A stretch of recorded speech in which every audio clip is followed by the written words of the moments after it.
Boa noite, caros alunos e ouvintes, no ar, mais um programa A República com Loriel Rocha. O tema do nosso programa de hoje será sobre a independência do Brasil e a República Maçônica Universal. Nós estamos, hoje é 5 de setembro de 2022. Daqui a 2 dias nós estaremos, o Brasil está, entre aspas, comemorando os 200 anos da independência. Na verdade, o próprio governo brasileiro não está muito empenhado nas comemorações, portanto não acha algo muito relevante. Nem tampouco a Academia Brasileira também mostrou-se muito interessada. Tem algumas publicações saindo, sem nenhuma grande novidade. A releitura e o relançamento de obras que já existiam, mas as novidades em si sobre a temática, elas permanecem praticamente inexistentes, né?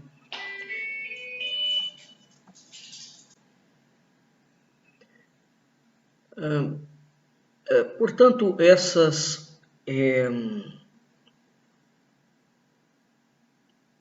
sutileza, digamos assim, nas comemorações, né, são extremamente significantes, sob todos os aspectos. O Brasil não parece disposto, de fato, a mergulhar na sua verdadeira história. Mas ele terá que fazer isso em um determinado momento, né? A história brasileira, a partir de 1822, eu tenho dito isso reiteradas vezes, ela é uma farsa sobre grande parte, em grande medida, dos seus aspectos. Ela é um composto de golpes e de tramas envolvendo militares, sociedades secretas, banqueiros, industriais, a classe política, todos obedientes a um plano de um liberalismo maçônico, de um liberalismo que junta também aspectos de esquerda, dentro de um país que é vendido como sendo uma república, como sendo uma democracia. E o Brasil não é nada disso. Quer dizer, formalmente é uma república, mas funciona como tal. Formalmente é uma democracia, mas qual democracia? O que é uma democracia? Então, inquirir sobre o que foi a independência do Brasil, para entender como era o mundo na época, no século XIX, e qual era o contexto no qual o Brasil estava inserido, uma vez que ele pertencia ao Reino Unido de Portugal, Brasil e Algarves, qual era o contexto daquela época. Neste sábado eu fiz uma live sobre todos esses temas relativos à independência e à história de Portugal. Temática cuja eu já venho trabalhando imensamente há várias aulas dentro do canal do IMUB no YouTube. Então eu fiz uma live de 2h30 no canal do professor, a convite do professor Hermes Rodrigues Neri, no canal dele, no YouTube. Essa live está lá disponível, onde eu mostrei vários aspectos da independência. Muito bem. Então, hoje eu vou falar mais um pouco sobre essa temática. Começo por frisar que a independência do Brasil é um movimento revolucionário. É um movimento revolucionário que foi instaurado em suas grandes medidas e dentro da sua grande orientação, esse movimento internacional, onde o Brasil teria um papel de destaque, um papel de relevância. Esse movimento internacional tem, não como pano de fundo, mas como ação direta, a destruição da cultura ocidental, como ela existia até o século XVIII e XIX. Hoje, quando nós falamos em nova ordem mundial, no projeto da nova ordem mundial, esse projeto visa a destruição das culturas. Isso é um ponto sobre o qual nós temos que refletir. Quando a gente fala em globalismo, o que visa o globalismo? Ele é meramente uma alteração na economia internacional? Ele visa alterar o modus operandi dos países internamente? Ele visa a desestabilizar os países politicamente internamente? Bem, então, consoante a resposta que se dê a essa ideia de globalismo, de nova ordem mundial, nós teremos uma visão de um novo mundo que está sendo proposto. No caso dos movimentos revolucionários que emergem a partir do século XVIII, XIX, sobretudo XVIII, porque no século XIX já é a consequência disso aí, não é? Embora esses movimentos continuem, nós temos uma proposta que visa, sim, alterar a sociedade, alterar a cultura, alterar as religiões, alterar os governos, alterar a política e a economia. É uma alteração completa. Portanto, aquele mundo que existia até o século XVIII, em suas grandes bases, ele tem que ser destruído. E é preciso que se entenda o que está por trás disso. Então, a independência do Brasil, de saída, é um movimento revolucionário. A independência do Brasil é um dos braços de um movimento revolucionário em escala internacional. Esse é o primeiro ponto. O segundo ponto é a palavra independência é uma palavra absolutamente incorreta. O Brasil não ficou independente de Portugal. O Brasil não era colônia. O Brasil fazia parte, foi alçado, no mínimo foi alçado da categoria de Reino Unido, com Portugal, Brasil e Algarves. E a sede do Império Português, do Reino Unido, era no Brasil. Até o retorno de Dom João a Portugal. Mesmo com o retorno de Dom João VI a Portugal, o Brasil continuou sendo Reino Unido de Portugal, Brasil e Algarves. Então, a palavra correta, juridicamente falando, ao invés de independência, é separação. Golpe de Estado. A independência do Brasil faz parte, então há duas perspectivas importantes. A independência do Brasil faz parte, é um braço de um movimento revolucionário internacional e que usaram o herdeiro da Casa Real Portuguesa, que era Dom Pedro, o príncipe regente, levando o próprio príncipe, que na morte do seu pai seria o herdeiro do Império Ultramarino português. Então esse herdeiro dá um golpe na sua própria coroa. Isso por si só já é um fato absolutamente histriônico, não é? É um fato sui generis, quando a gente para pensar. Por que o indivíduo, que é o herdeiro da sua própria coroa, dá um golpe nele mesmo, uma vez que ele seria o herdeiro do pai? Não é? Então, esse é um ponto importante para nós perspectivarmos. Tá? Bem, um outro ponto com relação à independência é exatamente esse. Não é? Quer dizer, a independência ou a separação do Brasil é um golpe de Estado. Então, o que nós temos? Antecedendo a independência, ou a revolução, ou o golpe, antecedendo o golpe de 1822, nós temos uma revolução. Nós temos várias revoluções que estão explodindo pelo Brasil. Vamos lá. Em Minas Gerais,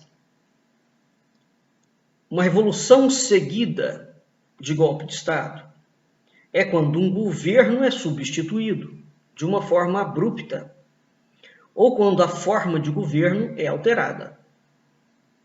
Isso foi precisamente o que aconteceu com aquilo que nós chamamos, sem pensar no significado, de independência do Brasil em 1822.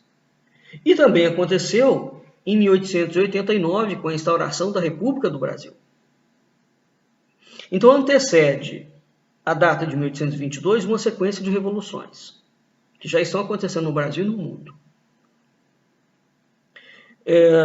Dentro dessas revoluções, nós temos um movimento revolucionário em escala cosmopolita, em escala internacional, que atravessa e derruba governos em vários países, derruba monarquias, e ele entra no Brasil e tem como acólito, como parceiro, o príncipe regente, aonde ele dá um golpe nele mesmo, na própria coroa da qual ele será herdeiro.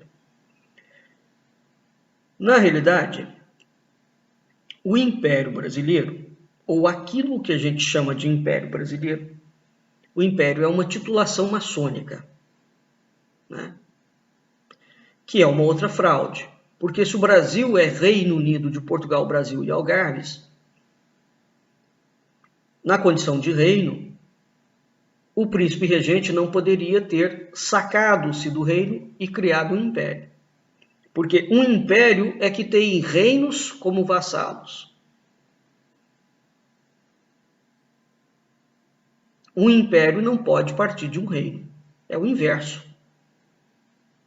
Então, há uma sequência de temas que a historiografia nacional tem evitado tratar sobre eles. Bem, então voltando. Isto que é chamado de Império Brasileiro, que é um conceito maçônico, este Império Brasileiro não é uma monarquia, hein? É preciso entender o que foi que a maçonaria criou no Brasil. Nós só entendemos essa coisa como uma monarquia porque o herdeiro da Casa de Bragança, portanto, continua um Bragança à frente daquele império. E essa foi uma discussão que foi feita na altura. Se deveria se manter o Bragança ou não deveria. Optou-se por manter o Bragança porque passaria a falsa impressão que seria uma monarquia. Então, o Império Brasileiro, o Império Maçônico Brasileiro, desde o início, foi pensado como uma etapa, usando um Bragança como bucha de canhão, para se chegar à concretização da República Maçônica Universal. Muito bem. Dom Pedro foi deposto, ou foi levado, não é, a abdicar da coroa, pela mesma maçonaria que lhe deu uma falsa coroa imperial, menos de 10 anos depois que ele havia sido entronizado. E, assim como seu pai, como Dom João, mas diferentemente de Dom João, evidentemente, ele lançou mão do estratagema de deixar o seu filho, Pedro II, para lhe assegurar o trono do Brasil, porque ele pretendia voltar para recuperar o trono brasileiro, fato que terminou por não se concretizar. Então, a atuação de Dom Pedro é uma coisa absolutamente histriônica, porque ele abdica da coroa, ele renuncia à coroa portuguesa, depois ele luta pela coroa de Portugal, renuncia a coroa ao Império Brasileiro, e depois ele pede autorização para voltar ao Brasil para recuperar a coroa, que já ele tinha dado para o seu filho, Pedro II. E é recusado. Bem, quando Dom Pedro abdica da coroa, existe a documentação ainda não se propôs a investigar isso seriamente, não é? Então existe uma abertura em termos de interpretação de documentação a esse fato.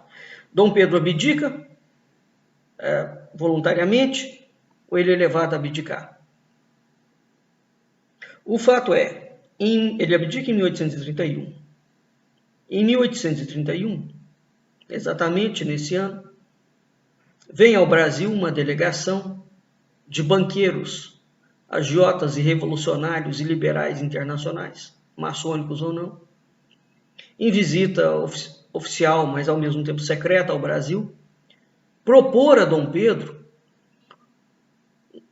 uma outra etapa de um projeto revolucionário que pretende torná-lo imperador da Ibéria, portanto, imperador de Portugal e imperador da Espanha, né, e imperador do Brasil. Então, o projeto tinha simplesmente a seguinte proposta. Quem era o rei da Espanha naquela altura era um tio de Dom Pedro. Então, a proposta era Dom Pedro invadir militarmente a Espanha, tomar a coroa de Espanha, dar um golpe de Estado, tomar a coroa, matar todo mundo. Depois ele invadiria Portugal, que eram seus parentes também que estavam lá, seu pai já tinha morrido, Dom João VI já tinha morrido. Ele tomaria a coroa de Portugal, mataria todo mundo, voltaria para o Brasil, tomaria a coroa da qual ele tinha abdicado. Então esse era o projeto revolucionário. Então, quando ele sai do Brasil, ele abdica, entre aspas, sai do Brasil e vai para a Europa, onde ele vai ficar fundeado na França durante um tempo, levantando fundos internacionais, se endividando e gastando do seu próprio patrimônio para concretizar esse projeto político revolucionário. Né? Então, entre outras coisas, esse projeto político visava entregar essas coroas, uma vez que ele fosse aclamado imperador da Ibéria, quem estaria por trás e mandaria, não é, nesse projeto eram exatamente aqueles indivíduos que estavam financiando, que era a casa de Rothschild, eram os banqueiros internacionais, não é, e os liberais e vários indivíduos da elite da nobreza europeia e brasileira. Existe um político e banqueiro, um judeu banqueiro, Juan Álvares Mendizábal, maçom e membro da loja de Cádiz, sobre quem raros livros falam, mas o Mendizábal é uma figura conhecidíssima na Espanha. Tem, inclusive, estátua de Mendizábal espalhada pela Espanha. O Mendizábal é um dos conspiradores e financiadores dessa trama internacional. Essa família, inclusive Mendizábal, vai, curiosamente, estar presente fazendo dívidas internacionais, não só em nome do Brasil, bem como em nome de Portugal, inclusivamente durante o reinado de Dona Maria II, filha de Dom Pedro. Né? Então, esses são aspectos muito interessantes que a historiografia nacional, por exemplo, não se ocupa deles. É preciso saber por quê. Porque, evidentemente, trata-se de uma conspiração, essa conspiração teve um financiamento, é uma conspiração internacional, e quem são os financiadores dessa trama internacional? Quais os interesses políticos e econômicos por trás desse financiamento? Evidentemente, ninguém há de financiar uma revolução em escala internacional se não for para mudar a estrutura da sociedade naquele momento. Agora, a pergunta, entre as perguntas que nós temos que fazer, né? Por que a independência do Brasil não é entendido, primeiro, como um braço de um movimento revolucionário internacional e como um golpe de Estado? Então, eu destaco aqui 2 pontos, novamente, para a clareza dessa questão. O primeiro ponto: foi feita a estratégia de manter um membro da família real portuguesa, portanto um Bragança, à frente do trono, para criar a falsa impressão de uma continuidade dinástica e missional. E mais do que isso, de uma não ruptura com a tradição portuguesa, construindo a ideia de que o novo regime era de fato uma monarquia nos moldes tradicionais. Um segundo ponto: os próceres da independência brasileira ocuparam majoritariamente a cultura, desde o golpe. E eles começaram a reescrever literalmente a história do Brasil, ajustando documentos e bibliografias à versão dominante que o movimento revolucionário resolveu imprimir. Entre essa versão dominante, eles criaram a tese mentirosa de que o Brasil havia sido colônia de Portugal. Ora, no mínimo na altura, em 1822 até 1822, o Brasil fazia parte do Reino Unido, Portugal, Brasil e Algarve. Ele não era colônia em nenhum momento. Em nenhum momento ele foi colônia de Portugal.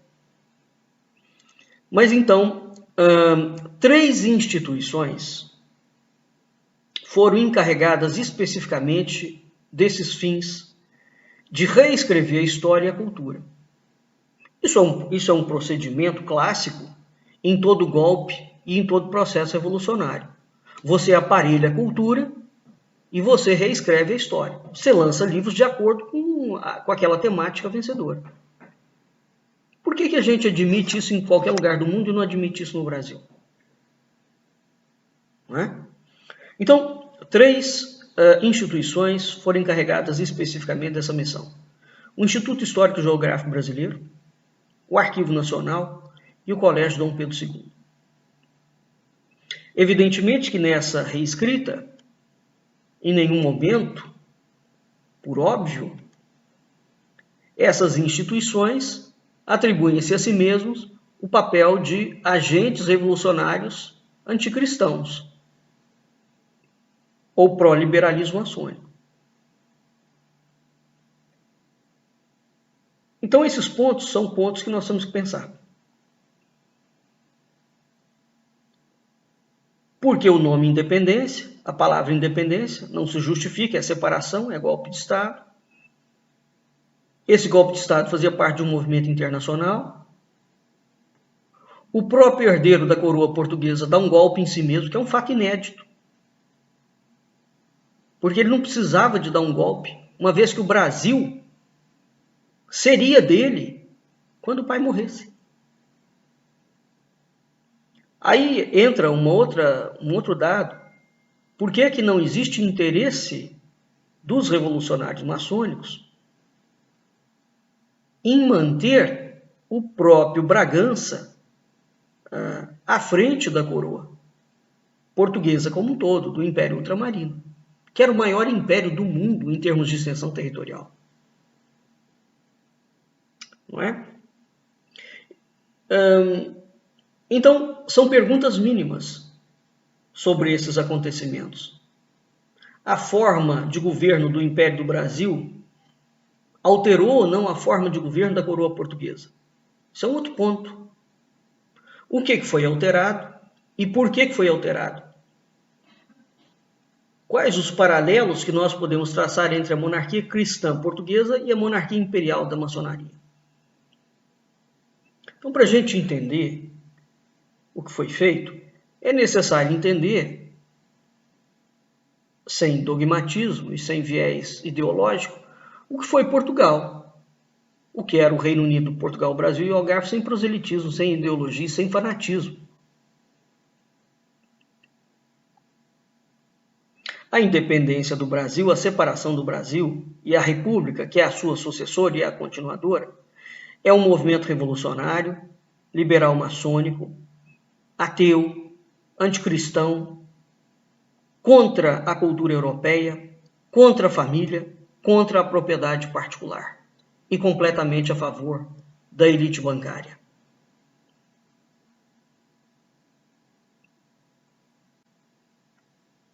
Aqui eu quero trazer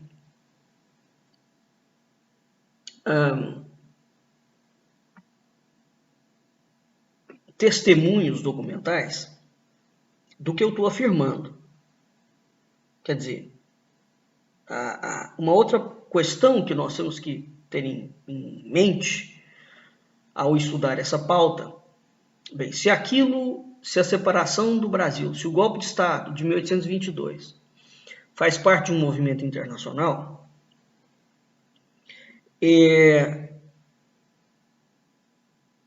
nós temos provas disso, mas é evidente que temos. Em primeiro lugar, seria preciso estudar a explosão de revoluções que estão acontecendo no Brasil no século antecedendo o século XVIII, pegando o século XVII. Século XVII e século XVIII, notadamente as revoluções do século XVIII e o envolvimento direto da maçonaria nesses processos. São inúmeras as revoluções que estão acontecendo. Mas aqui eu quero destacar três testemunhos documentais sobre o golpe da independência do Brasil antes de ter acontecido o golpe. Portanto, em 1822. A Declaração da Independência foi proclamada a 7 de setembro. A 12 de outubro de 1822, aconteceu a cerimônia tripla de aclamação, sagração e coroação do príncipe real Dom Pedro I, imperador do Brasil. Bem, aqui nós temos uma outra situação. Dentro da tradição portuguesa, os reis portugueses são aclamados. O processo de entronização do imperador do Brasil, ele foi tríplice. Ele constituiu numa aclamação, numa sagração e numa coroação. O leigo pode pensar que isso tudo diz respeito ao mesmo rito. Não diz não, é uma coisa completamente diferente. Então, a maçonaria criou um rito para entronizar Dom Pedro como imperador, um rito maçônico, uma coisa completamente diferente da tradição portuguesa e muito próxima ao rito francês que aclamou Napoleão Bonaparte, imperador da França.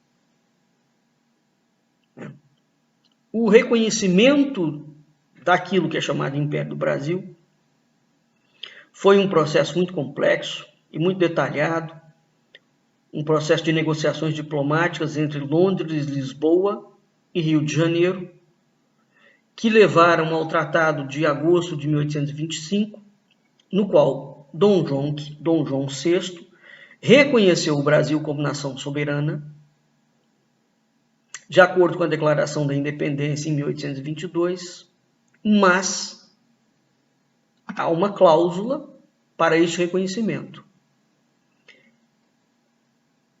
Cabe a Dom João o título de imperador e rei. E nesta condição, ele confere a Dom Pedro o título de imperador. É preciso entender o que significa isto, tá? As implicações disso. O José Bonifácio, um golpista no processo, ele fica absolutamente furibundo quando ele dá por si e descobre o que Dom João VI fez em escala internacional.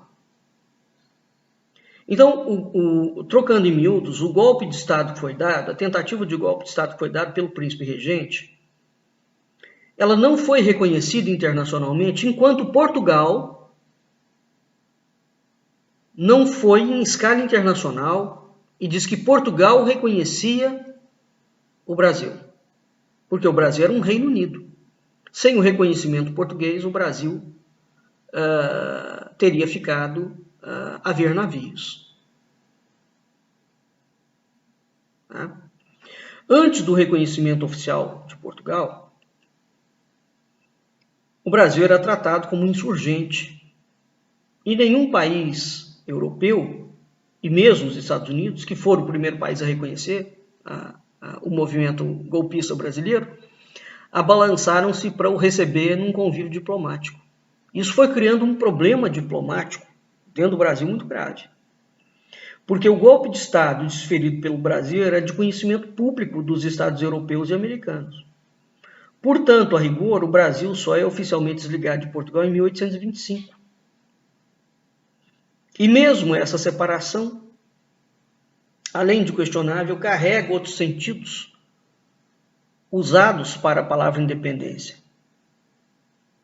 pelas diversas frentes revolucionárias que estão em disputa pelo butim. Um indivíduo que fala um pouco sobre isso é o Oliveira Lima, na obra dele O Reconhecimento do Império, História da Diplomacia Brasileira.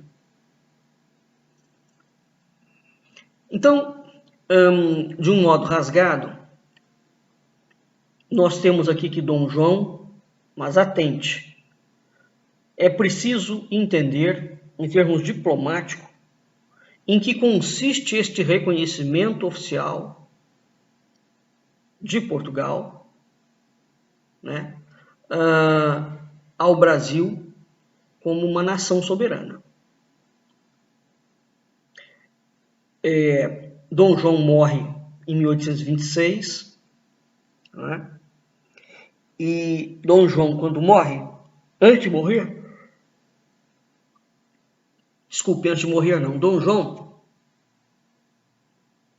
tinha em mente, e a historiadora portuguesa Alice Lázaro, que eu reputo, que é a maior especialista nos reinados de Dom João VI e de Dona Maria I, sua mãe, a historiadora portuguesa Alice Lázaro coloca, e muitos outros historiadores também, que Dom João tinha, de uma forma muito clara na cabeça dele, que ele conseguiria reverter aquela situação que a maçonaria brasileira criou, reunificando novamente o Brasil com Portugal.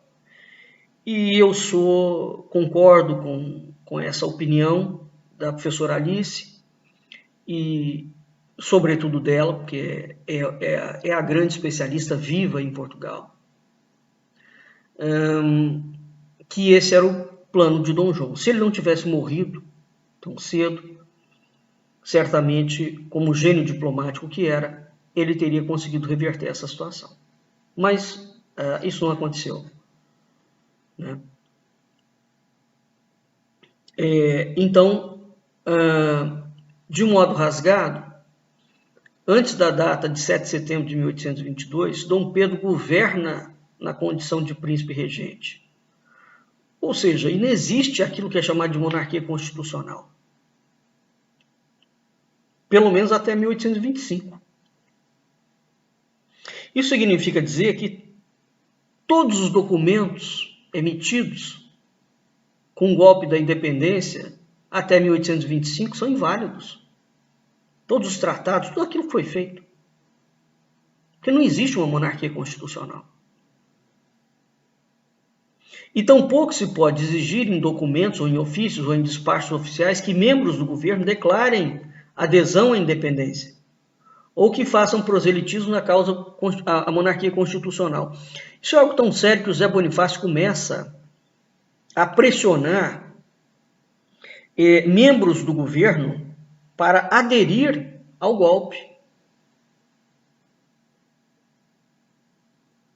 O Brasil lida com essa informação, isso consta nos documentos. Então, o que prova que inexiste a situação que essa gente está falando que existe.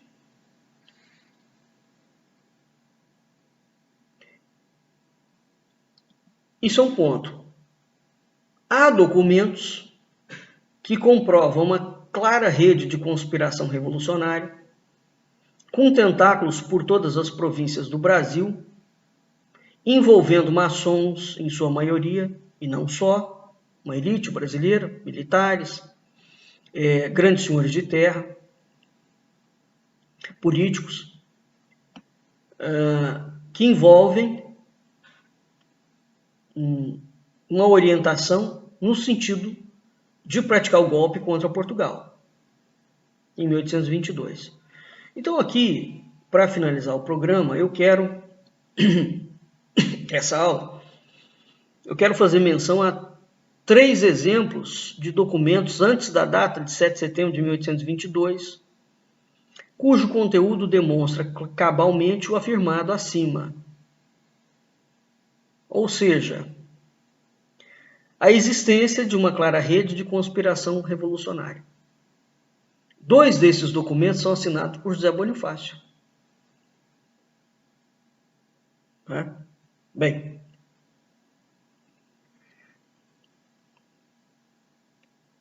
há 2 desses documentos que estão publicados na coleção de documentos da educação brasileira, fontes para a história da educação da Paraíba Imperial, documentos diversos, de 1821 a 1860. Ela foi organizada pela Sociedade Brasileira de História da Educação. O terceiro documento, então tem 2 documentos aqui na coleção de documentos para a educação brasileira. O terceiro documento está publicado na Câmara dos Deputados. Ele se chama Manifesto às Nações Amigas. É um documento, inclusive, muito citado, muito conhecido. Ele foi redigido pelo Bonifácio. E vem na sequência de um contexto muito bem explicado pelos irmãos historiadores Tito Livre Ferreira e Manuel Rodrigues Ferreira, na obra deles A Maçonaria na Independência do Brasil, é uma obra em 2 volumes, e a ideologia política da independência. Concerne ainda citar um 4º documento, na realidade um estudo de José Bonifácio, intitulado Notas sobre a Organização Política do Brasil, quer como Reino Unido a Portugal, quer como um Estado independente. Um dos trechos desse estudo diz: todo cidadão que ousar propor o restabelecimento da escravidão e da nobreza será imediatamente deportado. Vou ler o título novamente. Nota sobre a organização política do Brasil, quer como Reino Unido a Portugal, quer como Estado independente. Na altura em que esse documento foi redigido, o Brasil ainda estava unido a Portugal. Então é interessante que esse documento tenha sido escrito e assinado por José Bonifácio, já aventando a possibilidade de tratar o Brasil como um Estado independente.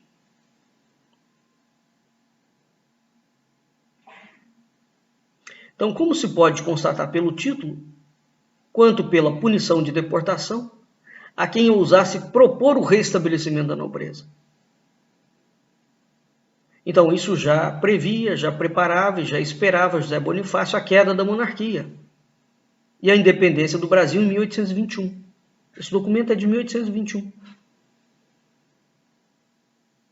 Está claro? Então, veja aqui, se ele está propondo de exílio, de deportação, quem ousasse propor o restabelecimento da nobreza, passa pela cabeça de José Bonifácio a criação de uma república e não a criação de uma monarquia, ou a continuidade de uma monarquia no formato de um império. Esse é o ponto fundamental. José Bonifácio está acenando para a república, porque depois a maçonaria vai optar pelo império, não é?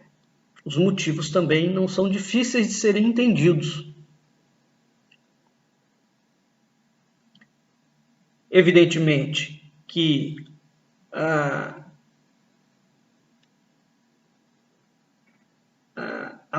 mutação que José Bonifácio faz dentro dos seus próprios argumentos se explica porque, enquanto caráter, enquanto comportamento, este indivíduo, historicamente falando, esse homem foi funcionário público da coroa portuguesa por 40 anos.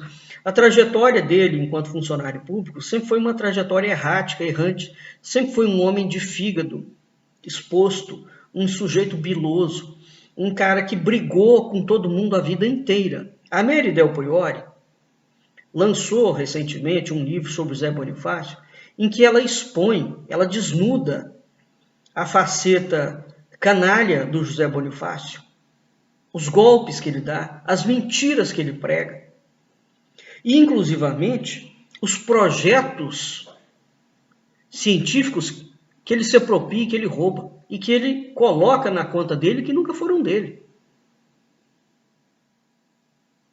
É uma figura verdadeiramente medonha. O Assis Sintra, quando a independência fez 100 anos, lançou uma série de documentos e, inclusive, lançou um livro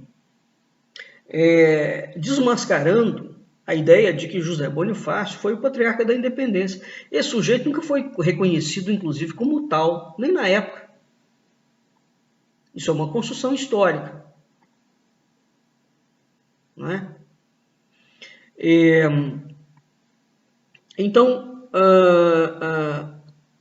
o documento que o José Bonifácio assina, o terceiro documento, portanto, é um documento muito importante porque ele mostra, entre outras coisas, o horizonte imediato que estava em vista da maçonaria. O José Bonifácio é maçom, ele é carbonário. É ele que inventa a mentira de que o Brasil foi colônia de Portugal. Ele escreve a carta e Dom Pedro assina em 1821. E ele inventa a mentira, não é?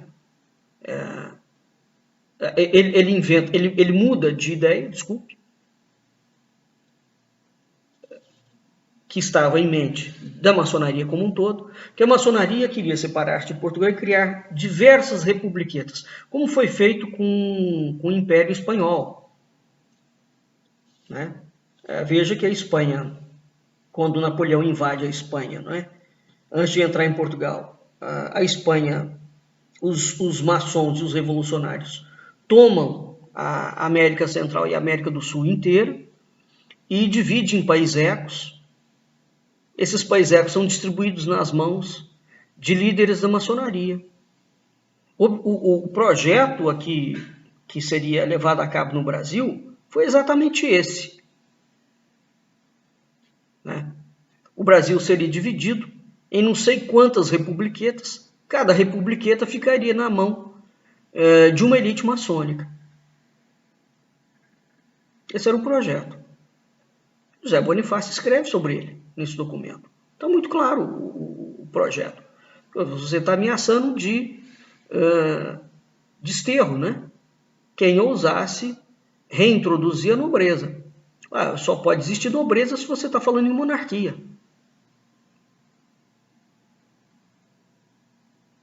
Então, evidentemente, que esse projeto para instaurar a república foi adiado. Aí a maçonaria aqui, por N razões, chega à conclusão de que não é possível saltar do Reino Unido para a república direto, né?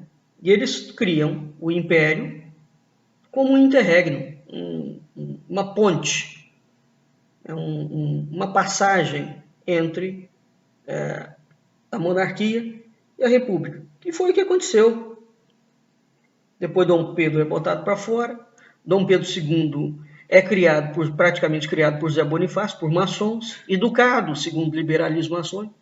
um sujeito ateu, que tinha horror a governar. Já fiz programa aqui, inclusivamente, sobre Dom Pedro II, que era um homem probo e culto. Ninguém coloca isso em dúvida. Mas era um sujeito que não tinha a menor disposição e o menor amor à coroa. E nem o Brasil. Ele saiu do Brasil com uma facilidade imensa. Ele já sabia que os revolucionários estavam preparando a República. Há muito tempo antes do golpe da República. E não fez nada para sufocar. Absolutamente nada. Aliás, ele sequer se empenhou para preparar a sua filha, a princesa Isabel, para lhe suceder como imperadora. Fazer o menor esforço com relação a isso. Então, Dom Pedro II é uma figura que é preciso entender as virtudes e os defeitos inerentes a ele. E não se pode confundir a pessoa honesta que ele foi, né, do péssimo imperador que ele foi. Né? Então, nós temos, no caso do Brasil, um cenário muito forte de revoluções que já vinham acontecendo. Muito próximo à Revolução, lá em Portugal, nós temos 3 grandes revoluções,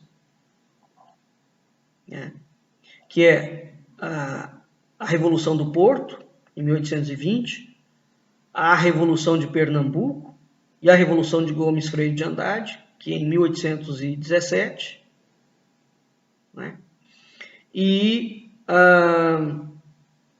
a criação do Sinédrio, que é uma conspiração que visava causar uma revolta e uma adesão do exército português. Então, esses são 3 grandes marcos, digamos assim, do Sinédrio como uma conspiração maçônica.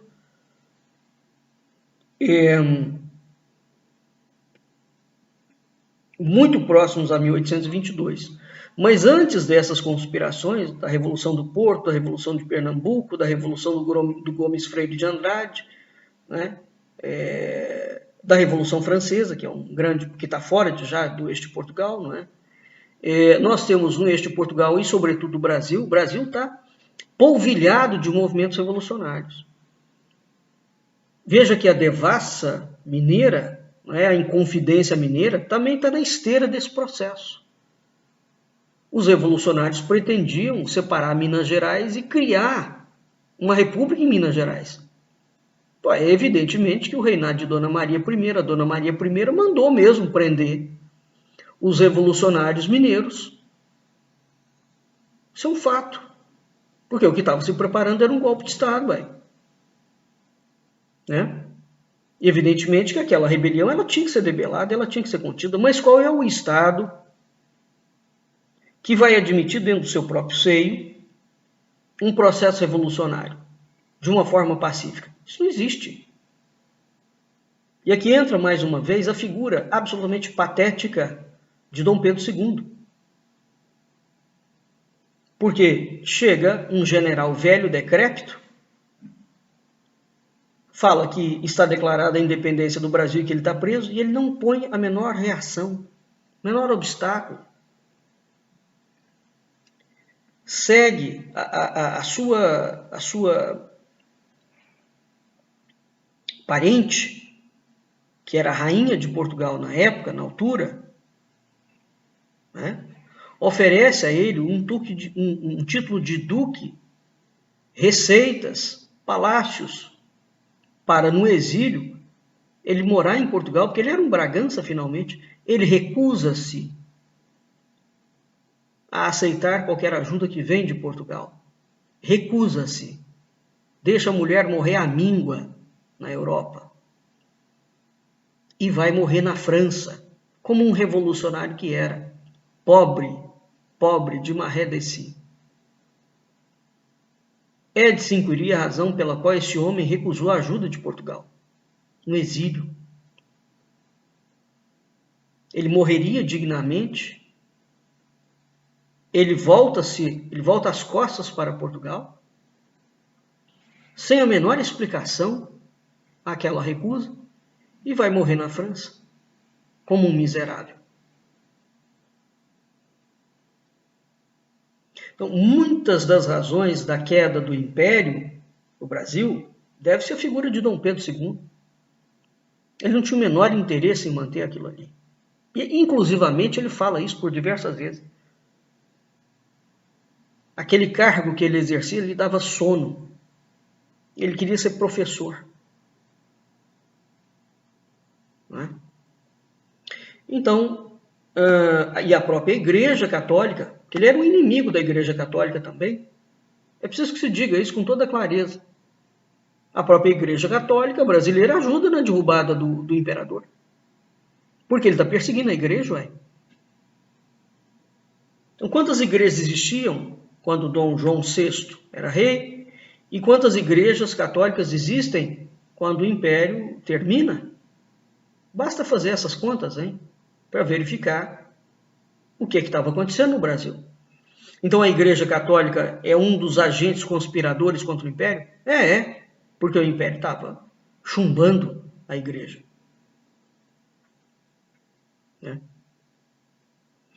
Dom Pedro foi um grande inimigo, inclusive, de inovações industriais. O Barão de Mauá, o que o Barão de Mauá fez aqui foi a revelia do imperador. Ele contou sempre com a inimizade do imperador. É preciso desmistificar a figura. Não é? Mas, enfim, então o que está acontecendo no Brasil, o que acontece no Brasil com o golpe da independência, os documentos estão aí, eles existem, muitos documentos devem estar lacrados dentro, por exemplo, do Ministério das Relações Exteriores, dentro do IHGB, né? Dentro do governo federal, escondido, que ainda não foram lidos. Mas o que tem, o que já está liberado, nos permite uma leitura, se houver uma isenção, para tentar entender. A própria maçonaria nunca liberou a documentação. Por que ela não libera? Tem 200 anos. Por que ela está sentada em cima dos documentos e não permite a liberação? Então, esses são pontos muito importantes. O Brasil está comemorando 200 anos de independência. Comemorando o quê? A desgraça nacional? A entrega do país aos bancos internacionais? A entrega do Brasil ao liberalismo internacional, ao materialismo desenfreado? A colocação do Brasil como um grande inimigo da civilização ocidental? Como um grande inimigo da espiritualidade? Como um grande inimigo da cristandade? O que nós estamos comemorando, efetivamente?